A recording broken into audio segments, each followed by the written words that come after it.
Okey, bismillahirrahmanirrahim. Bab 4, tajuk keelektromagnetan. First kali kita nak tengok 4.1, iaitu daya ke atas konduktor pembawa arus dalam suatu medan magnet. Okey, first kali kita nak tengok pasal corak medan magnet paduan. Okey, tengok yang macam dekat tengah-tengah antara dua magnet tu, konduktor tu. Daya dekat konduktor pembawa arus dalam medan magnet ni, dia terhasil oleh interaksi antara dua medan magnet, iaitu medan magnet daripada arus elektrik dalam konduktor dan medan magnet daripada magnet kekal. Kiranya itulah antara bekalan kuasa tu, dia lalu masuk ke dalam konduktor tu dengan dua magnet yang ada dekat tepi-tepi dia tu. Hasil gabungan antara dua medan magnet ni, dia akan mewujudkan medan magnet paduan yang dikenali sebagai medan lastik. Dan corak medan lastik ni lah yang akan menunjukkan arah tindakan daya dekat konduktor tu. Okey, seterusnya seperti yang kita tahu, medan lastik ni dia macam kita nak tengok apa yang berlaku lah. Apa hasil yang berlaku daripada corak medan magnet paduan ni. Pertama kali, semestinya arus ada dia punya medan magnet yang tersendirilah. Kiranya apabila medan magnet arus berada dalam medan magnet kekal, daya lastik dapat dihasilkan. So, corak medan lastik ni adalah merupakan suatu gambaran yang berlaku terhadap medan magnet antara magnet kekal dan konduktor pembawa arus sehingga boleh menghasilkan daya. Okey, penerangan dia, apabila dua magnet kekal yang berlainan kutub diletakkan berhampiran antara satu sama lain, corak medan magnet dia adalah straight. Dia just garis lurus. Lepas tu, corak medan magnet untuk arus elektrik dalam konduktor tu pula bentuk bulat dan arah dia mengikut petua genggaman tangan kanan. So, apabila kedua-dua medan magnet ni bergabung, dia akan menghasilkan medan magnet paduan yang dikenali sebagai medan lastik ni lah. Medan lastik ni dia tak seragam. Kayaknya ada kawasan yang gabungan dia kuat, ada kawasan yang gabungan dia arah bertentangan dia jadi lemah sikit. Kayaknya perbezaan kekuatan daya ni akan menghasilkan daya panduan yang bertindak ke atas konduktor. Sekarang nak memperkenalkan petua tangan kiri Fleming. Okey, so petua tangan kiri Fleming ni adalah merupakan cara untuk kita tentukan arah daya magnet pada konduktor pembawa arus. Kayaknya pakai petua ni, kita dapat kenal pasti dengan mudah lah medan magnet, arus dengan daya. Okey, first kali jari telunjuk, dia tunjuk arah medan magnet daripada magnet kekal, iaitu dari utara ke selatan, yang straight tu. Seterusnya, jari tengah menunjuk ke arah arus elektrik. Yang last kali, ibu jari akan tunjuk arah daya yang bertindak pada konduktor tu. Kiranya arah pergerakan konduktor tu mengikut arah daya tersebut. Nak senang tengok gambar dalam buku tu, macam tu arah tu lah. Jangan pergi guna kod lain lah. Baiklah, seterusnya kita akan kaji pula faktor yang mempengaruhi magnetik daya yang bertindak ke atas konduktor pembawa arus dalam satu medan magnet. Jadi kita nak tahu dalam satu medan magnet tu faktor apa yang mempengaruhi magnetik daya tu sendiri. Magnetik daya yang bertindak ke atas konduktor pembawa arus tu. Jadi kita merujuk aktiviti 4.3 muka surat 140 sampai 141. Baiklah, cuba kita perhatikan alat-alat elektrik yang ada dekat sekeliling, yang ada dekat rumah kita. Ambil contoh sebagai mesin basuh dengan kipas. Jadi, kedua-dua alat tu dia mestilah ada dia punya motor yang sendiri. Cuma kalau kita fikir ikut logik, daya yang diperlukan untuk nak gerakkan motor yang ada dalam mesin basuh tu mestilah lagi tinggi, lagi besar, lagi banyak berbanding daya yang digunakan untuk nak gerakkan motor yang ada dalam kipas tu. Jadi apa yang cuba kita kaitkan sebenarnya?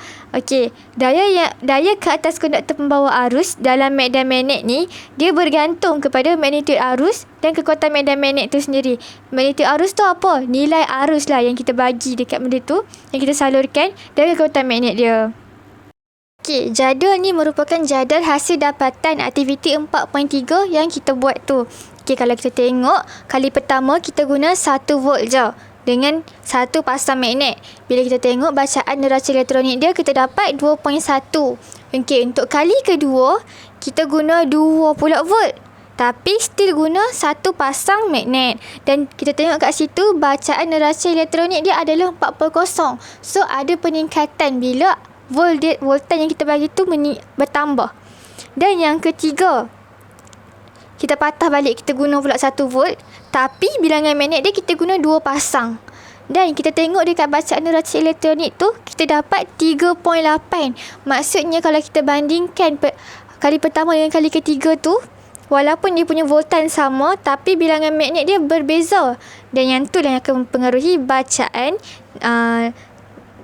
neraca elektronik tu. Lepas kita dah analisis jadual tu, so kita boleh buat kesimpulan dia. Okey, yang pertama, arus yang mengalir dalam dawai kuprum tu dia bergantung kepada voltan yang dikenakan merentasi dawai tu. Semakin tinggi voltan yang dikenakan, semakin besar arus yang mengalir. Logik lah kalau kita bagi elektrik banyak, yang lalu pun mestilah banyak kan. Okey, yang kedua, semakin besar arus, semakin besar daya yang bertindak balas yang bertindak ke atas dawai kuprum tu. Dan yang ketiga, semakin tinggi kekuatan medan magnet, semakin besar daya yang bertindak ke atas dawai kuprum. Mesti ada yang tertanya-tanya kan, kenapa dalam jadual kita guna bacaan neraca elektronik, tapi waktu kita simpulkan kita guna daya yang bertindak balas ke atas dawai kuprum. Awak kita tak guna je daya yang bertindak balas ke atas dawai kuprum tu dekat dalam jadual. Okey, contoh dia macam ni. Kan kita guna dawai kuprum dengan magnet kan. Okey, dawai interaksi medan magnet antara dawai kuprum yang ada arus tu, yang kita bagi volt kat dia tadi tu, dengan medan magnet yang kita guna magnet tu, dia akan hasilkan medan lastik, di mana medan lastik ni dia akan kenakan daya dekat dawai kuprum tu, dan daya tu dia akan bertindak ke atas. Jadi macam yang kita belajar dalam bab 2 form 4, iaitu daya impuls, bila ada daya yang bertindak, dia mesti ada daya yang bertindak balas. Jadi bila daya yang dikenakan ke atas dawai kuprum tu dia bertindak ke atas, dia akan ada daya bertindak balas yang bergerak ke bawah. Dan daya bertindak balas yang bergerak ke bawah tu dapat didetect, dapat dikesan oleh neraca elektronik tu. Sebab tu neraca elektronik tu dia ada bacaan. Okey, kenapa kita guna bacaan neraca elektronik tu? Sebab takkanlah kita nak guna benda yang tak ada bacaan. Kita nak tulis apa dalam jadual tu. So sebab itulah kita guna bacaan neraca elektronik. Dan bila kita nak simpulkan balik, kita gunalah yang sepatutnya kita guna, iaitu daya yang dikenakan ke atas dawai kuprum.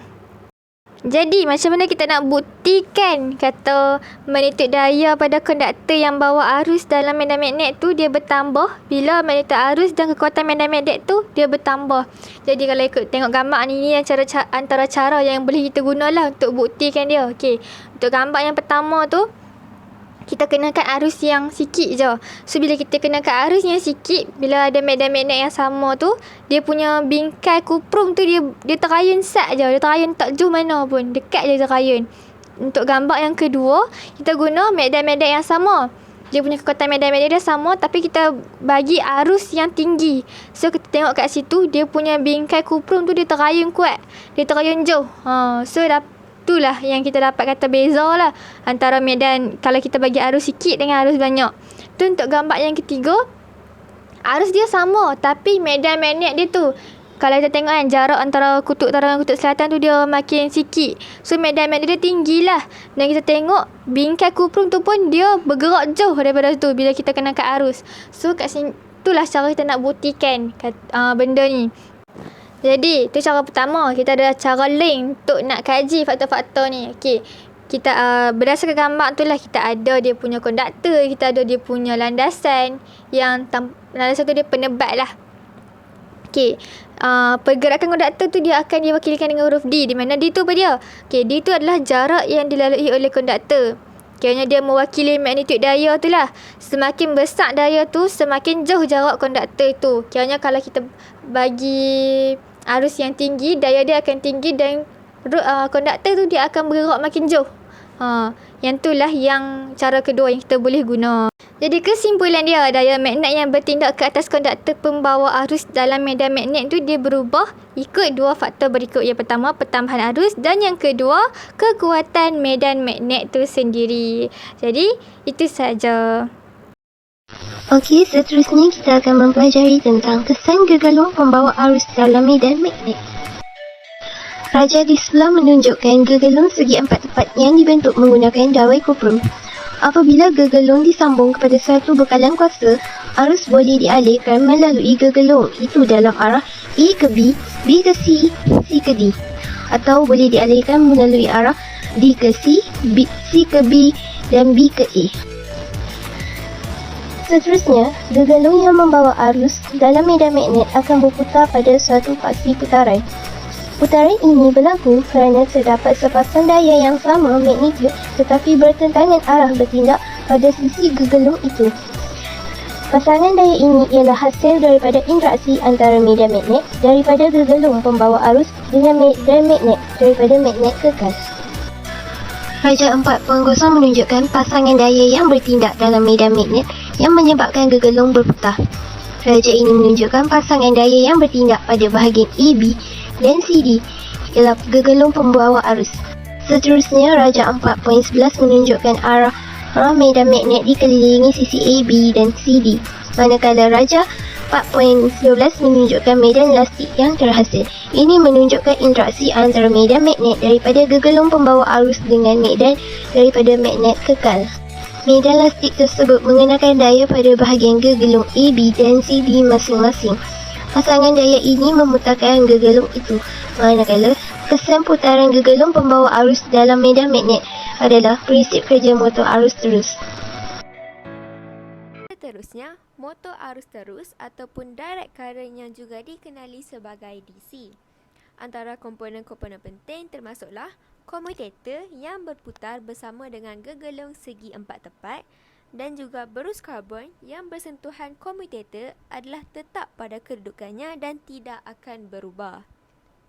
Bagi separuh putaran yang pertama, berus karbon X akan menyentuh separuh komutator merah, manakala berus karbon Y akan menyentuh separuh komutator biru. Arah arus dalam gegalong adalah daripada A kepada B, C dan seterusnya D. Gegalong ini akan berputar dalam satu arah sahaja, dan di sisi AB, daya akan bertindak ke bawah, manakala di sisi CD, daya akan bertindak ke atas. Bagi separuh putaran kedua, berus karbon X akan menyentuh separuh komutator biru pula, manakala berus karbon Y akan menyentuh separuh komutator merah. Arah arus dalam gegalong ini adalah daripada D kepada C, B dan seterusnya A. Gegalong ini berputar dalam arah yang sama dengan separuh putaran yang pertama. Dan di sisi CD, daya akan bertindak ke bawah, manakala di sisi AB, daya akan bertindak ke atas. Seterusnya, terdapat 3 faktor yang mempengaruhi kelajuan putaran suatu motor elektrik, iaitu: pertama, magnitude arus. Semakin besar arus, semakin tinggi laju putaran motor. Yang kedua, kekuatan magnet. Semakin besar kekuatan magnet, semakin tinggi laju putaran motor. Dan yang ketiga, bilangan lilitan gegalong. Semakin banyak lilitan gegalong, semakin tinggi laju putaran motor. Terdapat 2 jenis motor, iaitu motor tanpa berus mempunyai magnet dan gegalong sahaja, manakala motor berberus mempunyai berus karbon, komutator, gandar, gegalong dan magnet. Jadual menunjukkan perbandingan antara motor tanpa berus dengan motor berberus. Persamaan motor tanpa berus dan motor berberus, terdapat magnet dan gegalong menggunakan daya magnet untuk menghasilkan putaran. Manakala bagi perbezaan, motor tanpa berus, gegalong pegun, magnet berputar. Kedua, tiada berus karbon, maka tiada geseran antara berus dengan komutator. Ketiga, tiada percikan bunga api pada komutator. Dan keempat, bunyi yang lemah semasa motor beroperasi. Bagi motor berberus pula, magnet pegun gegelung berputar, berus karbon bergeser dengan komutator dan mengalami kehausan. Terdapat percikan bunga api pada komutator dan akhir sekali, bunyi yang kuat semasa motor beroperasi. Akhir sekali, kelebihan reka bentuk motor tanpa berus berbanding motor berberus. Pertama, lebih senyap dan kurang geseran. Kedua, penggunaan kuasa elektrik yang lebih efisien. Ketiga, tahan lebih lama tanpa sebarang penyelenggaraan. Keempat, tiada risiko percikan ion daripada komutator. Dan kelima, gangguan interferen elektromagnet sangat kecil. Itu sahaja daripada kami. Sekian, terima kasih.